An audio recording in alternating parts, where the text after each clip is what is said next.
My parents invited me to a fancy family dinner, but told me to sit at the kids' table while my married younger sibs sat with the adults. I quietly picked up my stuff and left. Hours later, they were desperately calling me. I'm 32, single, and apparently still considered a child by my parents, despite having a master's degree, owning my own home, and running a successful freelance consulting business. This story happened 3 weeks ago, but I'm still processing the absolute audacity of my family. Some background first. I'm the oldest of 4 kids. My sister Emma is 30 and married with 2 kids. My brother Jake is 28, married with 1 kid on the way. My youngest brother Tyler is 26, just got married 6 months ago. Growing up, I was always the responsible one. Good grades, never got in trouble, helped with the younger kids, worked part-time through high school and college. My parents always treated me like the built-in babysitter and homework helper, but somehow never quite saw me as an actual adult with my own life and achievements. Meanwhile, my siblings got away with everything. Emma barely graduated high school, got pregnant at 22, and has never held a job longer than 6 months. Jake dropped out of college twice before finally finishing with a communications degree he's never used. Tyler spent her early 20s partying and living off my parents before suddenly deciding to get married to a girl she'd known for 8 months. But here's the thing that's always driven me crazy. The moment each of them got married, they were suddenly treated like mature adults deserving of respect. Emma became the family expert on everything the moment she popped out her first kid. Jake's opinion started mattering the second he put a ring on his girlfriend's finger. And Tyler, who literally moved back in with our parents after college and stayed there until her wedding day, is now treated like some wise patriarch because she has a wife. Me? I'm still just good old reliable single Patience M, Orta, who clearly hasn't figured out her life yet. I've built my consulting business from nothing into something that lets me work with Fortune 500 companies. I own a 3-bedroom house in a great neighborhood. I travel internationally for both work and pleasure. I have a robust social life, volunteer with local literacy programs, and I'm genuinely happy with my life. But because I haven't found the right person to marry yet, my family treats me like I'm somehow incomplete or immature. The dinner invitation came via a group text to all us kids. Mom was planning what she called a sophisticated family dinner to celebrate Tyler and her wife Melissa's 6-month anniversary. She specifically mentioned it would be elegant and adult-focused since Tyler was really coming into her own as a married woman. I almost didn't go. These family gatherings have become increasingly uncomfortable for me over the past few years, but Tyler's actually my favorite sibling, even though she's the youngest, and I thought maybe this time would be different. Maybe they'd finally treat me like the adult I am. I should have known better. I showed up at my parents' house dressed nicely in a black dress and heels, carrying a bottle of expensive wine for Tyler and Melissa. The house was decorated like they were hosting a dinner party for important guests. Mom had used her good china, lit candles everywhere, and even hired a catering service instead of cooking herself.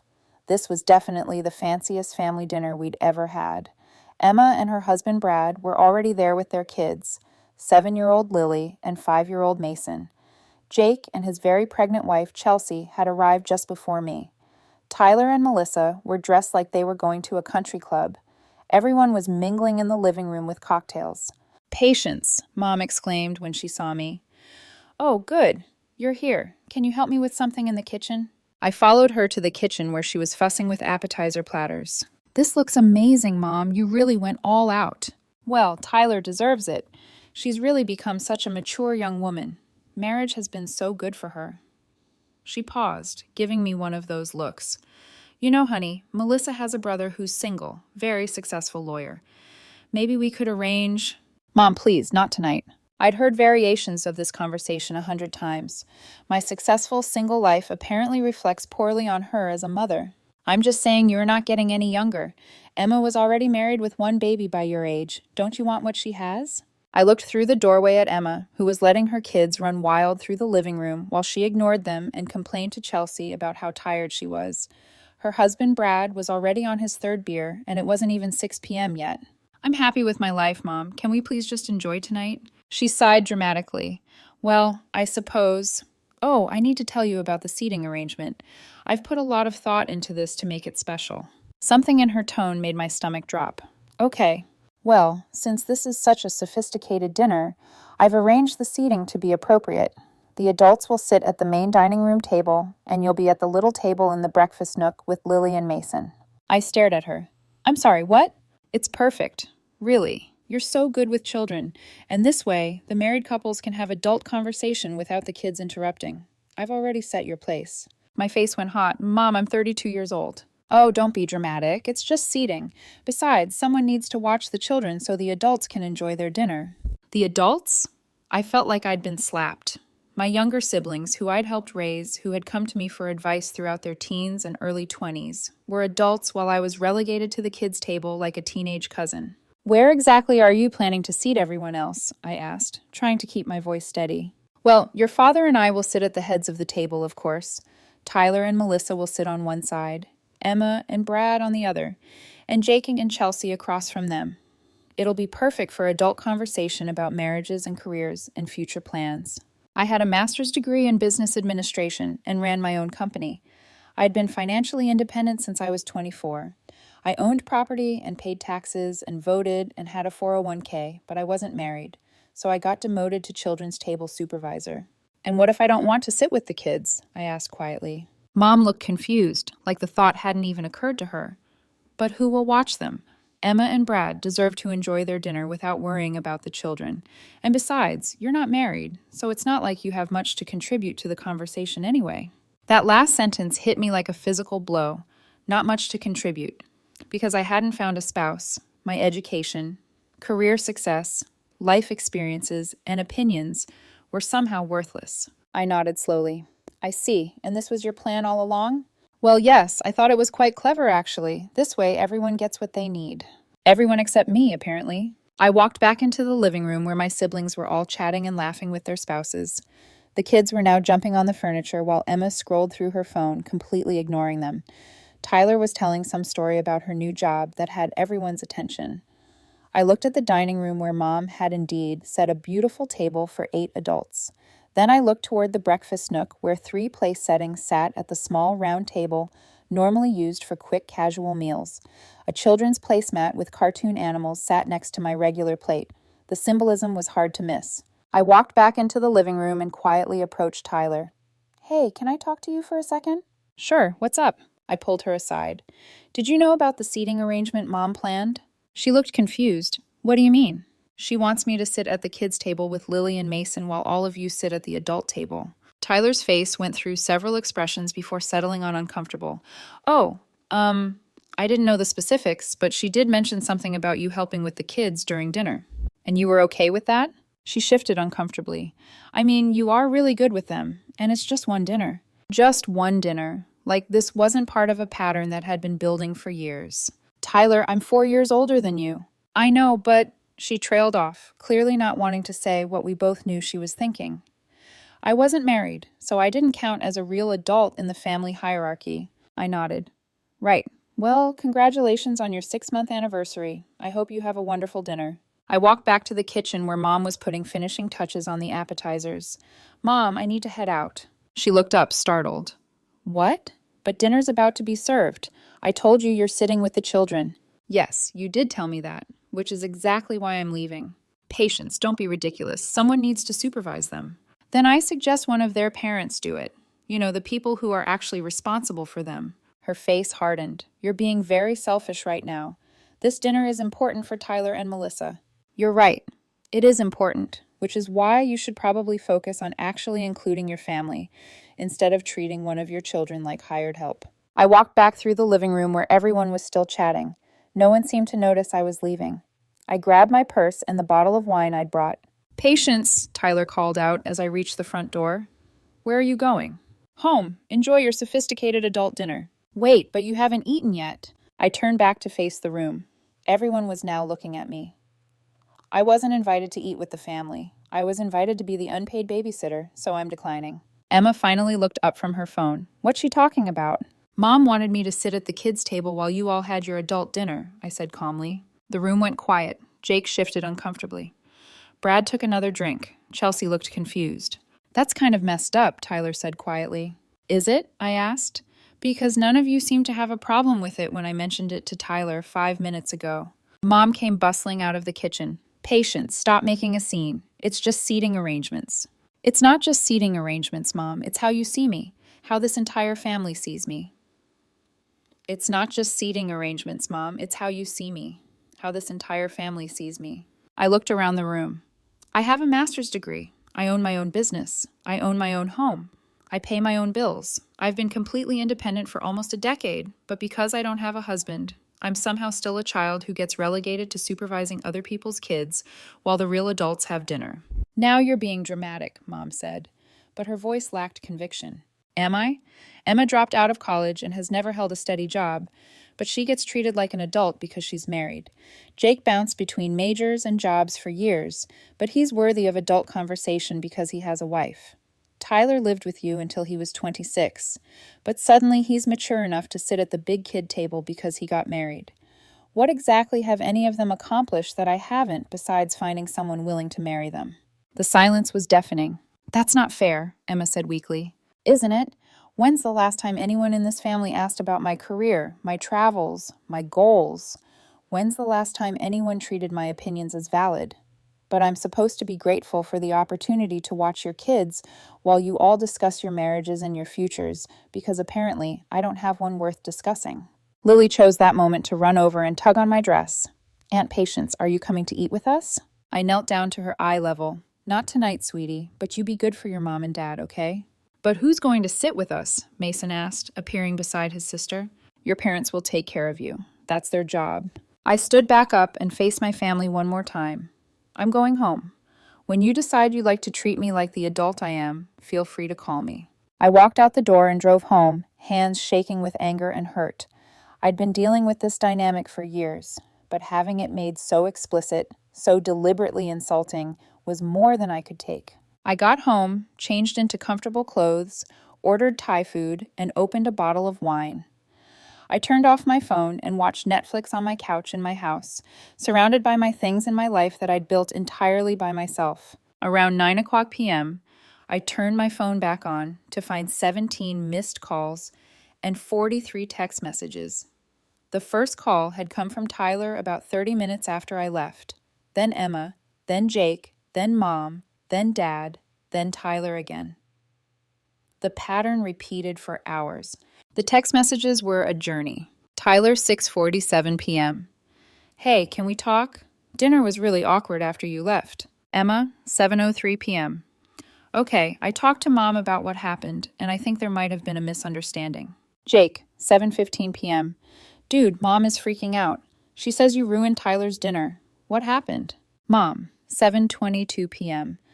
Patience, you embarrassed me in front of Melissa's family and ruined Tyler's special dinner. Call me immediately. Dad, 7:35 p.m. Your mother is very upset. I think you owe everyone an apology. Tyler, 7:41 p.m. Look, I'm sorry about the seating thing. Can you just call Mom back? She's crying and saying the whole dinner was ruined. Emma, 7:58 p.m. The kids kept asking where you were. Mom had to sit with them, and she was not happy about it. This made me laugh out loud. So when Mom had to actually parent her grandchildren during dinner, suddenly the seating arrangement was a problem. Jake, 8:14 p.m. Chelsea says what Mom did was messed up, and she's right. But can you please just call back so we can fix this? Mom, 8:23 p.m. I cannot believe you would be so selfish and inconsiderate. Do you have any idea how hard I worked on this dinner? Dad, 8:31 p.m. Patience. Your mother spent all day preparing this dinner for the family. The least you could do is call her back. Tyler, 8:47 p.m.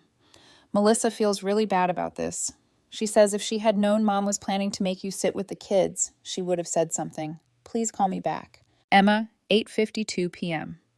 Okay, so I might not have fully understood what happened before, but Chelsea explained it, and wow, that was really messed up. But Mom is like really upset. Jake, 9:01 p.m. Can you please just call someone back? Mom is talking about driving to your house. That last message prompted me to finally respond. Me, 9:03 p.m. Do not come to my house. I'll call Tyler in 10 minutes. I called Tyler, who answered on the first ring. Thank God. Look, I'm sorry about what happened. I honestly didn't realize how messed up the whole thing was until after you left. What exactly happened after I left? Tyler sighed. Well, Mom expected you to come back, so she kept waiting to serve dinner. When it became clear you weren't coming back, she completely lost it. She kept saying you embarrassed her in front of Melissa and that you ruined our celebration. And what did you say? At first, I was just trying to keep the peace, but then Melissa asked me to explain exactly what happened, and when I told her about the kids' table thing, she was horrified. She said if her family ever did something like that to one of her siblings, she'd walk out too. Interesting. Melissa had more sense than my entire birth family. So, what happened with dinner? Well, Mom had to sit with Lily and Mason since Emma refused to leave the adult table, and the kids were being kids. They were loud and messy and kept interrupting. Mom was getting more and more frustrated, especially because Lily kept asking where you were and why you left, and he hesitated. And about halfway through dinner, Melissa asked Mom why she thought it was appropriate to treat you like a babysitter instead of a family member. Mom got defensive and said someone had to watch the kids. Melissa pointed out that their parents were literally sitting right there. I was starting to like this, Melissa. Then what? Then Emma finally said, maybe one of them should sit with the kids instead. And Mom completely lost it. She started crying and saying that you had ruined everything and that she'd worked so hard to make this dinner special. Chelsea pointed out that maybe if she'd included you in the dinner instead of treating you like help, you wouldn't have left. Good for Chelsea. Yeah. And then Jake said he never really thought about it before, but it was pretty messed up how you always get treated differently because you're not married. Dad tried to defend Mom, but honestly, even he seemed to realize how bad it looked. So what's the situation now? Tyler was quiet for a moment. Mom wants you to apologize for embarrassing her and ruining the dinner. Dad thinks you should just call her and smooth things over. Emma and Jake think Mom owes you an apology, but they want everyone to just move on and pretend it didn't happen. And what do you think? I think Melissa is right. What Mom did was really messed up and you had every right to leave. I also think I should have said something when you told me about it instead of just going along with it. This was more self-awareness than I'd ever heard from Tyler. Maybe marriage really had matured him. I appreciate that. So, what do you want to happen now? I want to be treated like an adult member of this family instead of like the family disappointment or unpaid babysitter. I want my accomplishments to be acknowledged and valued. I want my life choices to be respected, even if they're different from everyone else's. That seems reasonable, Tyler said softly, and I'll talk to them. Melissa already said she's going to say something to Mom next time she sees her. We talked for a few more minutes before hanging up. I felt slightly better knowing that at least Tyler and his wife understood why I'd left, but I wasn't holding my breath for any real changes. I didn't call my parents back that night, or the next day, or the day after that. By Thursday, the calls had intensified. Mom had left 3 voicemails, each one more frantic than the last. In the first one, she was angry. By the third one, she was crying and begging me to call her back. Dad left a message saying I was being stubborn and hurtful and needed to think about the family. Emma sent a long text about how the kids missed me and didn't understand why I wasn't coming around anymore. Jake called and left a message saying he'd been thinking about our conversation at Christmas last year, when I'd mentioned feeling excluded from family stuff, and he was starting to understand what I meant. But it was Tyler's text that finally got to me. Melissa and I want to take you to dinner this weekend. Just the 3 of us. She wants to apologize for not speaking up during the dinner planning, and I want to apologize for not having your back when I should have. Would Saturday work? I stared at the screen, the knot in my chest loosening just a little. I agreed to dinner with Tyler and Melissa. We went to a nice restaurant downtown, and I immediately understood why Tyler had fallen for her. She was smart, funny, and had clearly been thinking a lot about what had happened. I have to tell you, she said after we'd ordered. I was absolutely mortified when Tyler explained the seating arrangement to me. In my family, that would never happen. It's been a pattern for a long time, I admitted. I just finally hit my limit. Tyler looked down, a little embarrassed. Melissa told me I should have said something when you told me. I didn't realize how bad it looked until she explained it to me. Melissa nodded. Tyler told me some stories about growing up, and I can see why. The way he described it, you basically raised him and your siblings while your parents treated you like a live-in nanny. Tyler winced. I never really thought about it that way, but yeah, that's kind of what happened. Patience was always the one helping us with homework, driving us places, mediating fights with Mom and Dad. But the minute each of us got married, suddenly we were treated like adults, while she stayed the responsible kid. It's honestly bizarre, Melissa said. It is, I agreed. And what really gets me is that none of my accomplishments seem to matter. I've built a successful business. I own my home. I'm financially stable. I travel. I have great friends. But because I haven't found a husband, I'm somehow still seen as immature and irresponsible. Which is crazy, Tyler said firmly. You're literally the most successful person in our family. This was the first time any of my siblings had ever acknowledged that. I smiled a little. Thank you. So, what can we do to fix this? Melissa asked.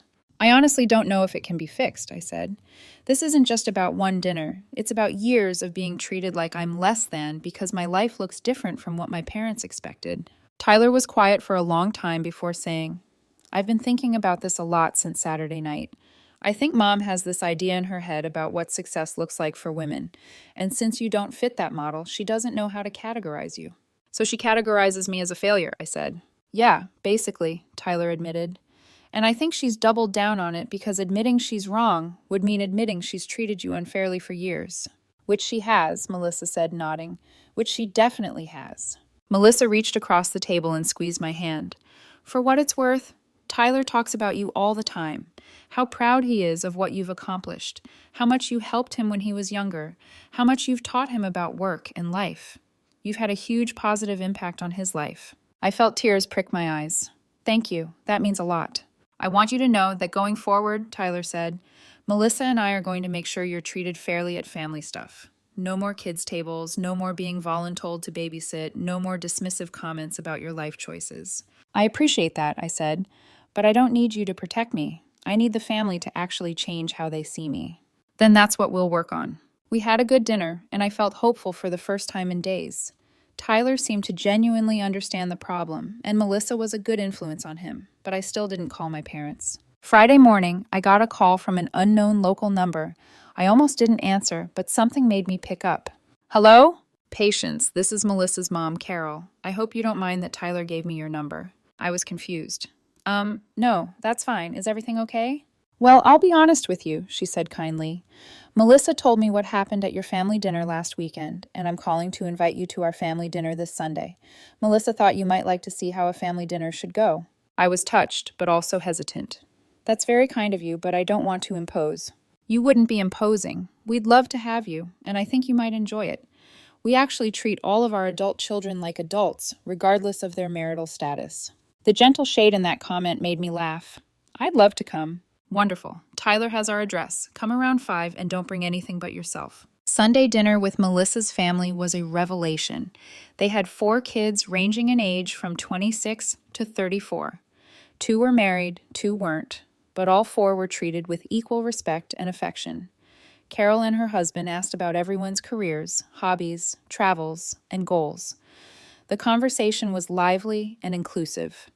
No one was relegated to children's duty. And when Melissa's brother's kids got restless, both parents took turns handling them. I felt more valued and included in that one dinner with strangers than I had in years of family gatherings with my own relatives. When Tyler dropped me off at home afterward, he said, That's what family dinner should look like, isn't it? Yeah, I said softly. It really is. I'm going to talk to Mom and Dad this week. This has gone on long enough. Monday morning, I finally decided to check the family group chat that I'd been ignoring for a week. I had 67 unread messages. The progression was fascinating to watch. It started with Mom complaining about me ruining Tyler's dinner, then Emma and Jake weighing in with tepid support for both sides, then Tyler defending me, then Melissa joining the chat, apparently Mom had added her, and politely but firmly explaining why what happened was inappropriate. Then things got interesting. Chelsea, Jake's wife, chimed in supporting Melissa. Then Brad, Emma's husband, made some comment about how he'd never thought about it, but I always did seem to get stuck with kid duty at family events. Then Jake admitted he'd been thinking about it and realized how unfair the family dynamics were. The most recent messages were from Saturday night with Mom asking why no one was responding to her anymore, and Dad saying the whole family was falling apart. I scrolled back through and read the entire conversation. By the end, Mom was isolated in her position that I owed everyone an apology, while Tyler, Melissa, Chelsea, Jake, and even Brad were all saying she owed me one. Emma was notably quiet through most of it, only chiming in occasionally to say she thought everyone should just forgive and forget. I decided not to respond to the group chat, but I did call Jake. Oh, thank God, he said when he answered. Are you okay? No one's heard from you all week. I'm fine, I just needed some space to think. Look, I owe you an apology.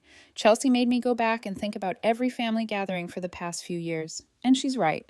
You always get stuck dealing with the kids while the rest of us get to relax and socialize. That's not fair. Thank you for saying that. And the more I thought about it, the more I realized how dismissive we've all been about your life. Like, you have an amazing career and you travel to all these cool places, but we never really ask about any of it. We just assume you're not as fulfilled as us because you're not married. I'm glad you're starting to see it. Chelsea wants me to ask if you'd come to dinner with just us sometime. She says she wants to hear about your business and your travels, stuff we never talk about at family dinners. I smiled. I'd like that. It seemed like the conversation was actually sparking some genuine reflection in my siblings. For the first time, I wasn't sure if things could change, but I finally believed they might. Tuesday evening, Tyler called to warn me. Mom and Dad are planning to show up at your house, he said. I tried to talk them out of it, but they're convinced you're just being dramatic, and that if they can corner you in person, you'll apologize and everything will go back to normal. When are they coming? I asked flatly. Probably tomorrow evening. Dad said something about stopping by after work. Okay, thanks for the heads up. Wednesday evening, right on schedule, my parents showed up at my door. I saw their car pull into my driveway and took a deep breath before answering the doorbell. Patience, Mom exclaimed, as if she were surprised to see me at my own house. We've been so worried about you. Hi, Mom, Dad. Dad looked stern. We need to talk. Okay, come in. We sat in my living room, and there was an awkward silence while they looked around. They'd only been to my house a handful of times since I'd bought it, and they always seemed surprised by how nice it was. You have a lovely home, Mom said, as if she was noticing it for the first time. Thank you. Another silence. Patience, Dad began. We're here because this situation has gotten out of hand. Your mother worked very hard on that dinner for Tyler, and walking out the way you did was hurtful and embarrassing. I see, I said evenly.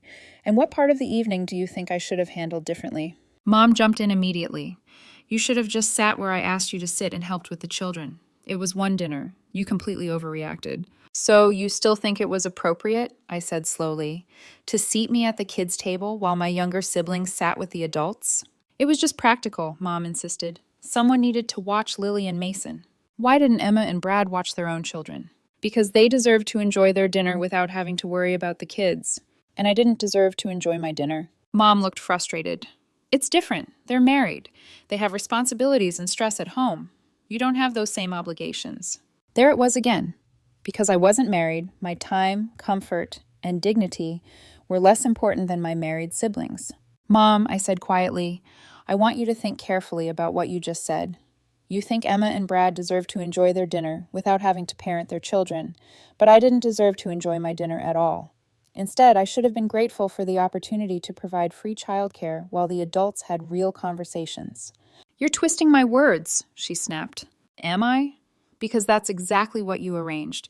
You invited me to a family dinner and then excluded me from the family part while expecting me to work the entire time. Dad interjected.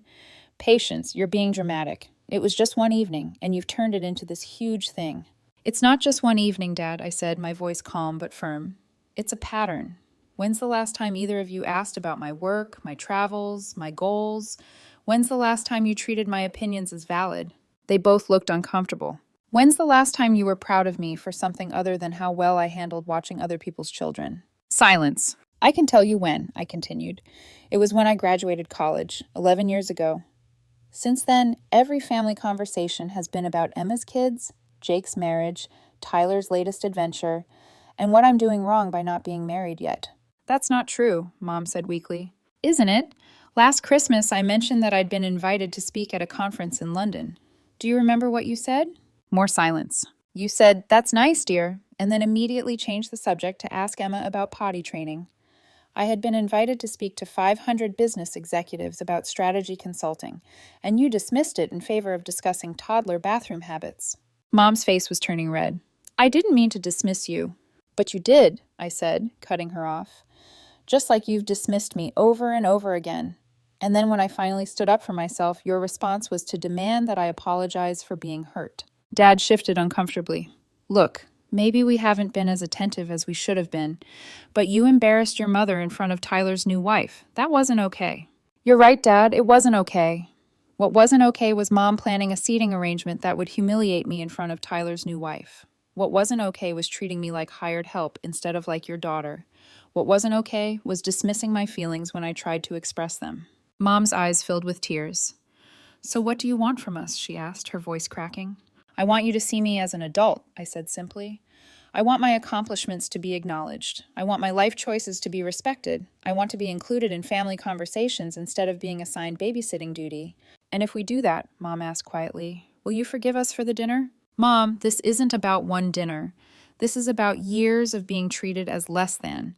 If you can genuinely change how you see me and treat me, then yes, we can rebuild our relationship. But if you're just looking for a quick apology so everything can go back to how it was, then no. They sat there in silence. Finally, Dad stood up. We need to think about what you've said. I think that's a good idea. They left shortly after that, promising to reflect. I wasn't optimistic about real change, but at least I'd said what I needed to say. Thursday morning, I got a text from Emma asking if we could talk.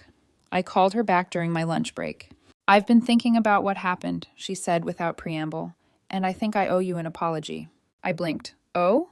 Yeah, the more I think about it, the more I realize how often you get stuck watching Lily and Mason at family stuff, and I just let it happen because it was easier for me. I appreciate you saying that. I also never really thought about how differently Mom and Dad treat you. Like when I got married, suddenly my opinions mattered to them in a way they never had before. I just assumed everyone got the same treatment when they hit certain milestones. But I've hit plenty of milestones, I said softly. They just weren't the ones Mom and Dad were looking for. Exactly, Emma said. And that's messed up. Your business is amazing. Your house is beautiful. You travel to incredible places. You've accomplished more than any of us. But because you're not married, it's like none of it counts. This was the most insight I'd ever heard from Emma. What made you start thinking about this? Honestly? Chelsea, she admitted. After you left the dinner, she was really upset about what happened. She said it reminded her of how her family used to treat her oldest sister, who's also single. She made me realize that I've been complicit in treating you unfairly. I'm glad you're seeing it now. I want to do better, Emma said. And I want to make sure Lily and Mason understand that Aunt Patience is not their automatic babysitter. They need to learn that adults deserve respect regardless of whether they're married or have kids. That would mean a lot to me. Also, Emma said after a pause, I'd love to hear about your business sometime. I don't think I've ever asked you about it properly, and I realize I don't even really understand what you do. We talked for another 20 minutes about my work. For the first time in years, Emma seemed genuinely interested and impressed. It was a good conversation. Friday afternoon, I got an unexpected call from Dad. I've been thinking about what you said, he began, his voice slower, heavier, and I want you to know that your mother and I have been talking. Okay, I said carefully. I want to apologize, he continued, not just for the dinner, but for how we've treated you over the years. You were right when you said we haven't been paying attention to your accomplishments or treating you like an adult. I was stunned. Dad didn't apologize easily. I appreciate that, I said quietly. Your mother is having a harder time with it, he admitted. She's always had very specific ideas about what makes a successful life for a woman, and when you didn't follow that path, I think she didn't know how to relate to you. So she decided I was a failure instead of expanding her definition of success. Yes, he said after a pause, and that was wrong of her, and wrong of me for going along with it. What changed your mind? I asked. Tyler came over Tuesday night after you met with him and Melissa, he said. He sat us down and explained some things about how we've been treating you. He was very direct about how unfair we've been. Good for Tyler, I said softly. He also told us about dinner with Melissa's family, how they treat all their children equally, regardless of marital status. It made me realize how differently we've been treating you. Your mother, she's struggling with it. She feels like admitting she was wrong means admitting she's been a bad mother, but she's starting to see it. I hope so, I said. Would you be willing to come to dinner Sunday? He asked. Just family, no formal seating arrangements, no expectations that you'll watch anyone's kids. I thought about it for a long moment. Will Mom be able to handle treating me like an adult? I think so, and if she can't, Dad said firmly, Tyler and I will make sure she does. I smiled faintly. Then yes, I'll come. I agreed to come to Sunday dinner, with one condition. If anyone tried to hand me a child or dismiss my input, I would leave again. Dad promised that wouldn't happen. When I arrived, things felt different. Mom greeted me at the door, awkwardly but warmly. Patience. I'm glad you're here, she said, and I almost didn't recognize her tone. Dinner's almost ready. The dining table was set for everyone together. One long table, no kids section, no cartoon placemats. Lily and Mason had seats right next to their parents. It was subtle, but it meant everything. We all sat down, and for the first few minutes, it was the usual small talk. Weather, traffic, local news. But then Mom turned to me. "So, Patience," she began, clearing her throat like she was reading from a cue card. "Tyler tells me you were recently in Portland for work?" "I was," I said carefully. "I was consulting on a marketing restructuring project for an engineering firm." "That sounds important," she said. "What exactly does that mean?" And that was the first time in years she'd ever asked me to explain my work. I described it briefly, half expecting her eyes to glaze over, but she listened, really listened, even nodded thoughtfully.